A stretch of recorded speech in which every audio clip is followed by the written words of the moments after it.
Good morning, good afternoon, and good evening for another edition of Wowza Live with our host, Ned Dennison, and a very special guest. Ned? Hello, everyone. I'm the chairperson of the International Marathon Swimming Hall of Fame. We have one of our honorees with us today, Dr. Julie Bradshaw, MBE. Welcome, Julie. Thank you very much, Ned and Steve. Lovely to be here.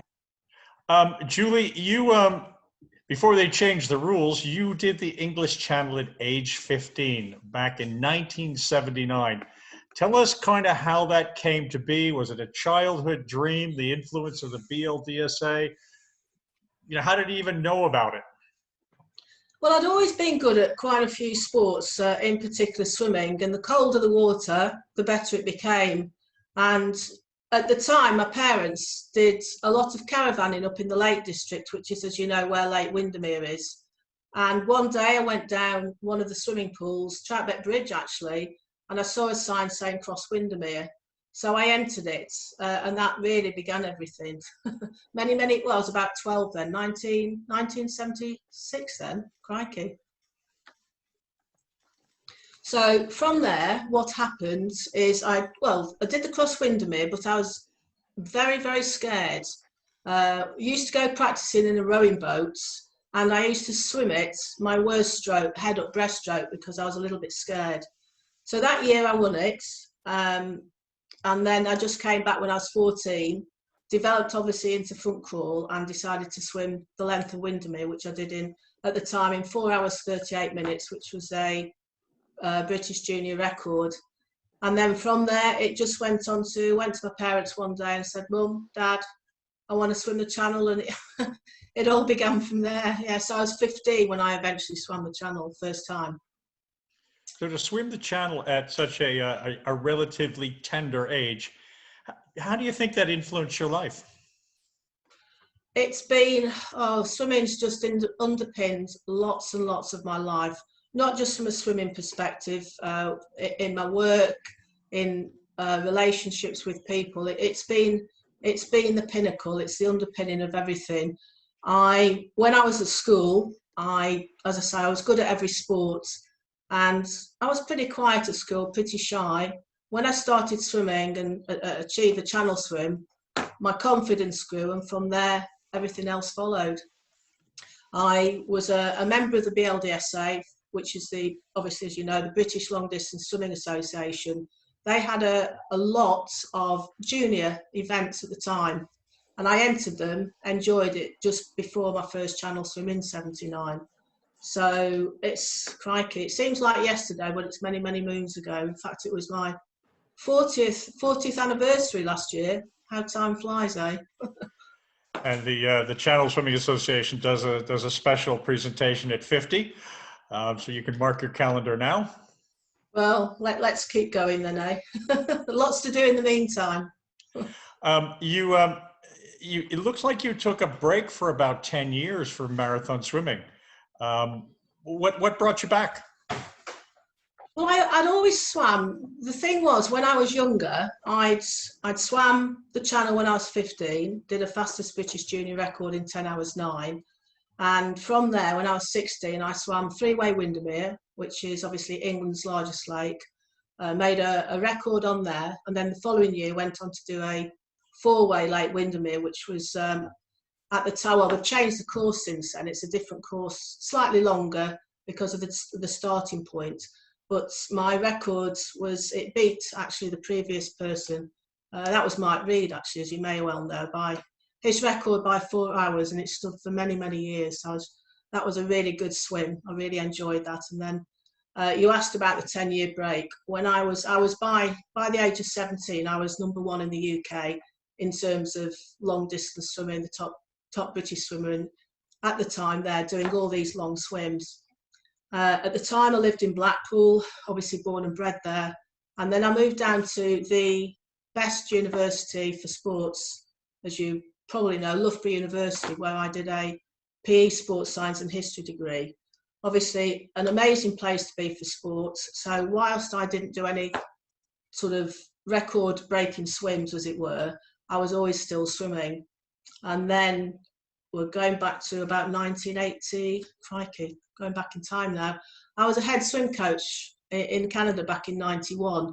So I'd had this like 10-year break, but I was still swimming, doing all the university swims, just not doing anything in the open water, by which time the open water was getting a little bit hotter. If you think back to these days, the water temperature, for example, in the Channel, even in June, is amazingly warm because of global warming.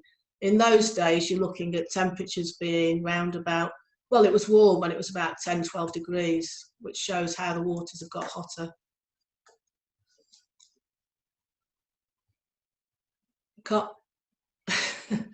You've gone mute there. That's it. Sorry about that. When you came back, all of a sudden you were doing butterfly. What were you thinking? Well, I've been living in Canada just outside Toronto, and they have amazing facilities over there. The open air pools. I used to go downtown and just go in the pool, swim. And I'd always wanted, after my decade of front crawl swimming, I'd actually said to my parents again, I'd like to do the Channel Fly. And I won't quote exactly what was said. I'm one of these people, when I've got it into my head, believe it can be done, I'll go and do it. So when I was in Canada, I went down and I started swimming fly up and down in the open air pool. And it just developed from there, so that when I came back to the UK, I went and obviously did my favourite lake, which is Windermere. And that was back in 1991. I did the length of Windermere, 6 hours, 7 minutes on butterfly, the first ever butterfly swim. And I believe today that it still stands as a record. And then from there, obviously, it was the Lake Ullswater, two-way Coniston, building up to the Channel in the 2000s. You've gone again. Sorry. Had you met Vicky Keith in Toronto, who was the first to do butterfly? Did she somehow inspire you? I'd not met Vicky. The coach I had at the Masters Swimming Club used to belong to the same club and used to be part of coaching with Vicky. And obviously all the exhibitions they had there was always Vicky's name, and it was inspiring to know that somebody had done it. And I just thought, right, okay, let's go and do the Channel Fly. I want to go and do it. Went training, and I have met Vicky, funnily enough, because I used to go back to Canada when I moved back to the UK. I went to see her and met up, and there's a lovely photograph somewhere of me and her and the coach Lee at the time. And describe your life over the last few years. You've remained heavily involved in swimming and coaching. Give everybody an idea of what it is you're doing. Yes, I've all through my life, where it's been teaching, coaching, and that's not just limited to swimming. It's about helping people, looking at what they need, their problems, what they fear, to actually get them to where they want to go. So in other words, to get them to the result, to the goal that they want to achieve. Obviously, in some cases with swimmers, obviously that's the English Channel. So it's about looking, first of all, what is it? And this applies to anything, whether it be business, sports, or education. It's about looking at, okay, what do they need to do? What do they want? And what do they fear? With channel swimming, a lot of it's about, about the mind.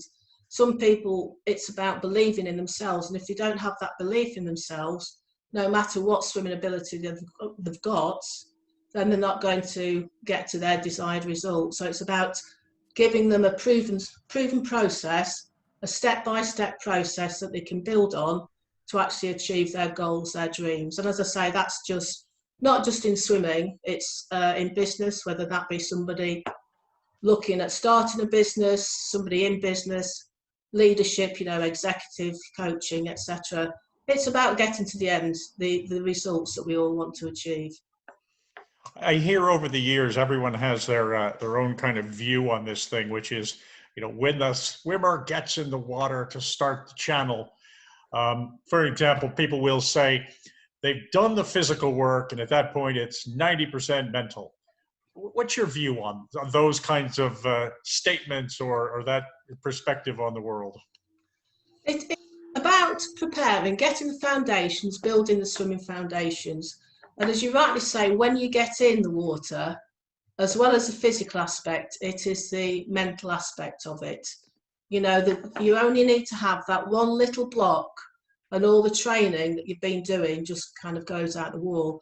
I can give you an example using myself. Back in 2000s, I'd done, just before, I'd attempted the channel on butterfly first of all, and I'd done this 18-hour battle in Windermere, and unfortunately I'd pulled my shoulder. I was only a mile from the end, and it was my shoulder was really, really bad. 4 weeks later, I was in the channel going great guns, but then it started to play up again, and obviously I chose to abort it because I wanted to do it properly, to swim it all the way on proper butterfly. For me, it was a learning, because I believe there is no failure, only fear. You get a learning from it. And then 2 years later, obviously I started relay swims, and then 2 years later went into the channel. Now, in terms of the mindset, went in the water, carried on working towards the first goal, which was the feed.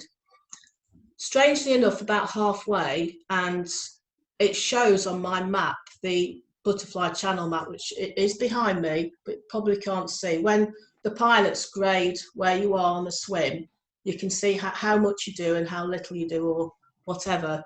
At this particular moment in time, I started thinking, oh gosh, my shoulder's hurting. This is where it went before. And I flipped into this, gosh, it's going to go again. Somehow changed my mindset, got out of it and carried on. Obviously went on to make a world record. But the map actually shows at that moment in time, the mind which had been playing at me that my shoulder was going to go, the distance had decreased considerably. So the mindset is very, very important. You basically, when your mind went, you slowed down appreciably between feeds. Yes, I did. And in my head, my shoulder was starting to hurt again. However, I looked at thinking, right, okay, because I always like to see the end product, to see it done. Managed to get out of that mode, and then obviously carried on and was very, very successful, as you know.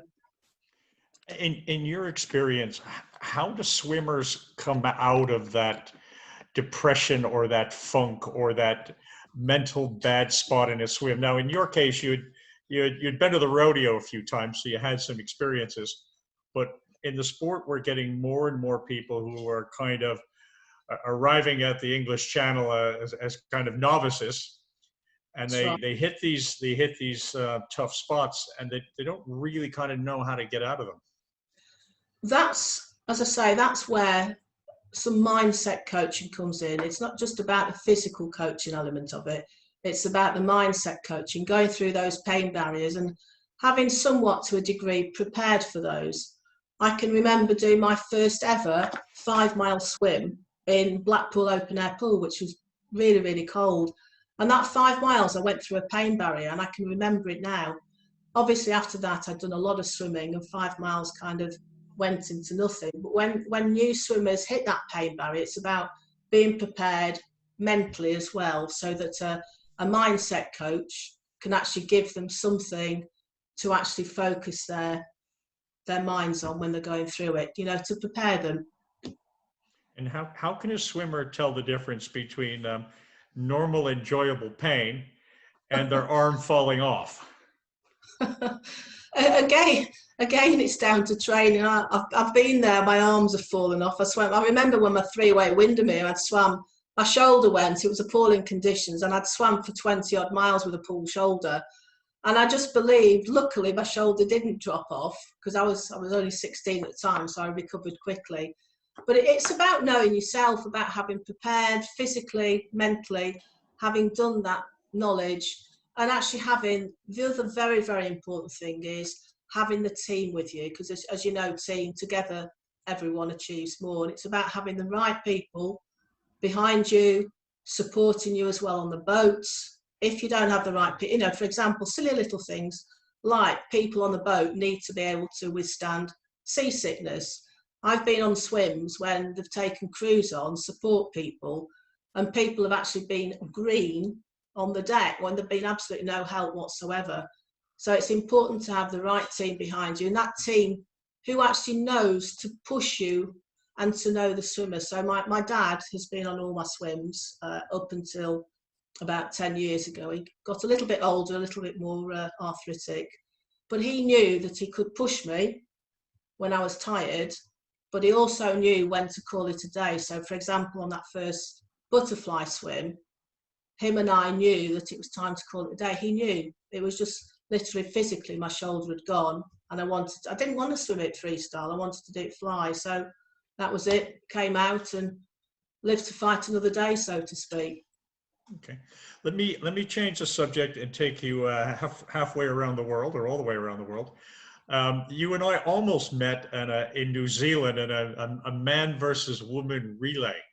In the end, I couldn't go, but I was invited by good friends, Honoree Penny Palfrey and her husband, Chris. Tell us about the experience in New Zealand. Spend as much time as you want about the superiority of men over time versus women, whatever you're comfortable with. Well, there's a little bit of a story behind that, because as you'll probably be aware, all the swims I've done with the team have been all female swims, excepting obviously the medley swim, when I had 4 people, obviously 2 males, 2 females. But on the New Zealand swim, I was going to go over to New Zealand with the team that I usually have, the women I'd always swam with, and because of one thing and another, some family problems with one and then financial aspects with another, I then had to branch out and think outside the box, who else could help? And a friend of mine knew Penny, and I got in touch with Penny, and she was able to get from her side a couple of other swimmers. And then it so happened, I think the competitive element of a husband, that's where you became involved. I didn't go out to plan this male v female. It just happened because Steve then ended up thinking, right, Penny's doing it, so we'll get a team of men, and then it just went from there. Really, it was a really nice swim. It was for me, it was a nice warm swim, nice calm swim, and yeah, I just wanted initially to go over to actually be the first female team to actually achieve the 3 ways. And it was great though, because Penny, obviously, we all swam together. Philip Rush obviously kindly organised it, and then Steve got together the lads, and it all went from there. And you missed out, Ned. You have to paint the picture for us. This is like a 2 or 3 day swim, or so. This is a long swim. And in the last hour of the swim, the men's team and the women's team was quite close together. And I understand it got a little bit competitive at the very end. It did get a little bit competitive. And I do have to say, Penny and a couple of other swimmers and the guys as well. Yes, it did. But anyhow, hey ho, a few seconds to go. I reckon though, if the water had been colder, put it down, lowered it by 10 degrees, I'll tell you now, the blokes wouldn't have been anywhere near. You had an interesting year or two at one point, and I want to talk about how you were feeling. So you had a triple Loch Ness. If people will be happy their entire life to do a single Loch Ness. You had the 4-way Windermere. You were given the MBE by the Queen.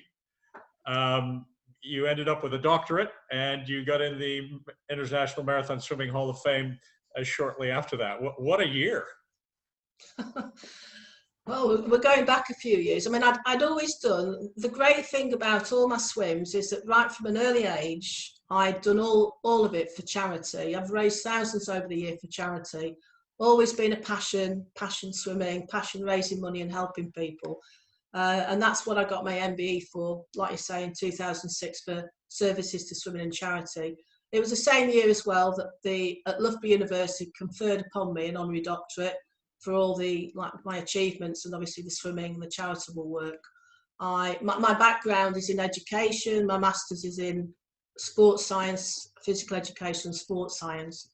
Also elated that year to get into the International Marathon Swimming Hall of Fame. And yeah, it was great. It was a great time to go over to America to actually get that. And then you mentioned about the 3-way, the Loch Ness swim. That was actually a relay, that one, Ned. But it was the first ever relay, and that was cold. swimming, people think, like, okay, a relay swim is not as hard as a solo swim. It's a different ball game because you've got to swim, then get out, get warm, get back in again. And even though we always do it as a traditional team, as in 6 swimmers, that 5 hours in between goes fast. The length, the longer the swim goes on. So when you're talking about swimming 30 odd hours in Loch Ness, that 5 hours becomes very, very short after a while. But presumably in the 5 hours, you've got the use of the sauna facilities, you've got the massage tables. You're completely relaxed and comfortable during those 5 hours. How do you get all that on a boat? We had one of these cabin boats, and the guys, one of the swimmers, knew the RNLI guys who drove it, and it was really, really quite rough. So all we got to do was eat a little bit, cook a little bit. There was no massage or anything else like that. It was a case of just, for some of them, even on the loch, it was a case of not being sick. I mean, touch wood, I've always been absolutely fine on water, whether it be lakes or seas, but some of them were throwing up. So and for about that relaxing. year, for that year, did you just smile a lot, or did you play the lottery every day? Or, I mean, that was an incredible year, Julie. Well, it was, and I never expected that. It was just something that came from all the swimming, all the charity I'd done, all the and with the achievements. So yes, it was great to to go over there. Were you there that year? I can't remember. I was not there in Florida that year.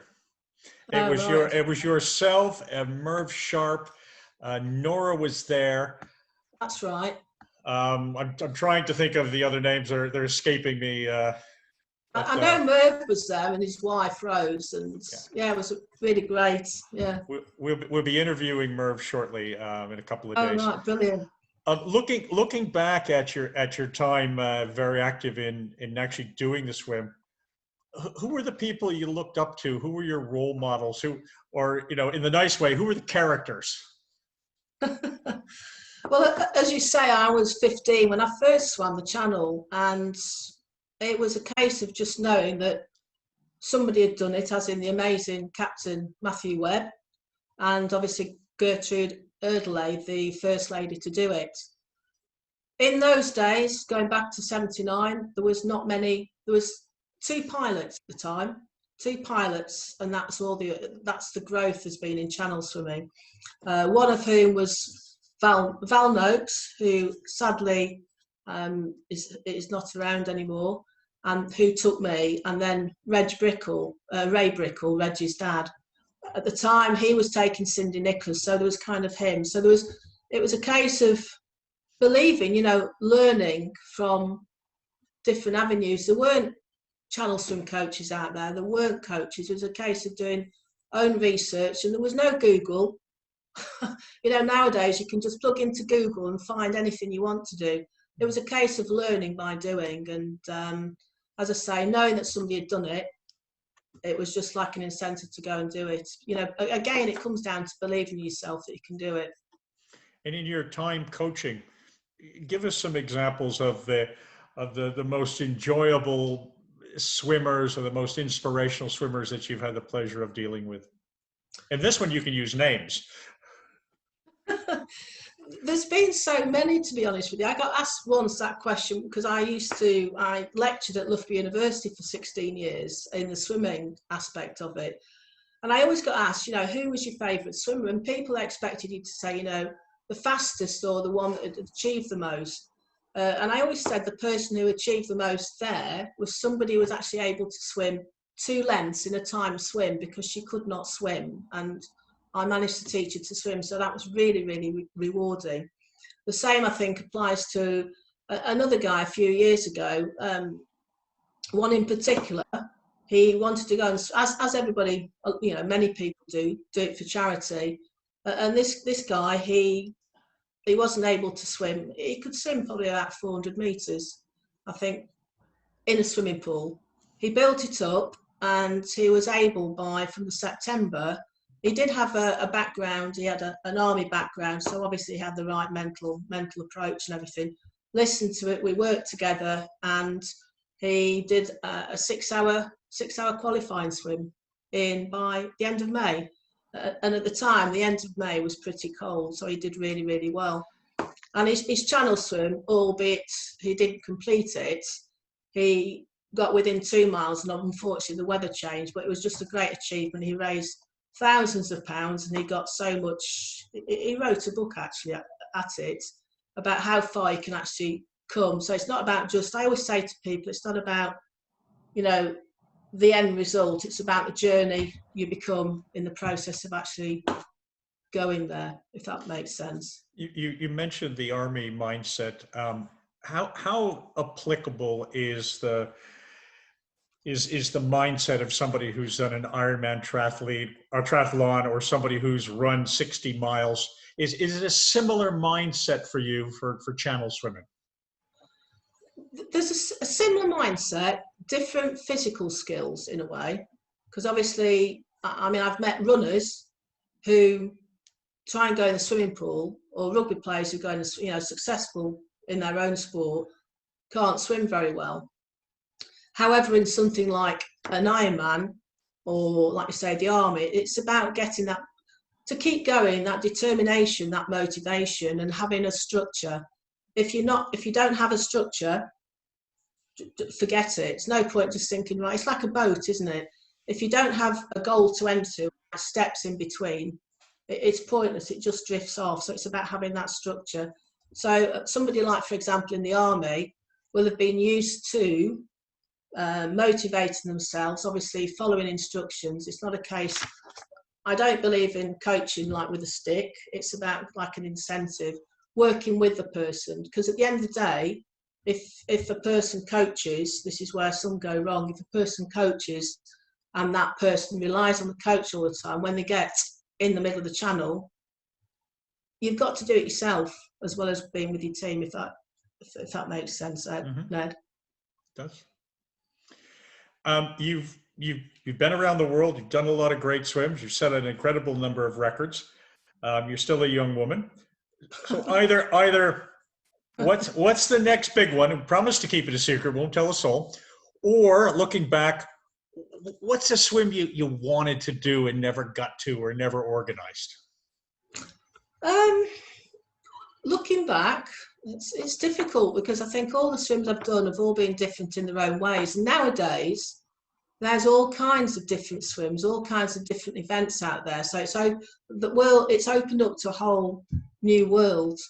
Obviously, the last big swim I did was now, 9 years ago, when I swam Manhattan Butterfly Round It. Obviously, it was great sightseeing swim, I called it.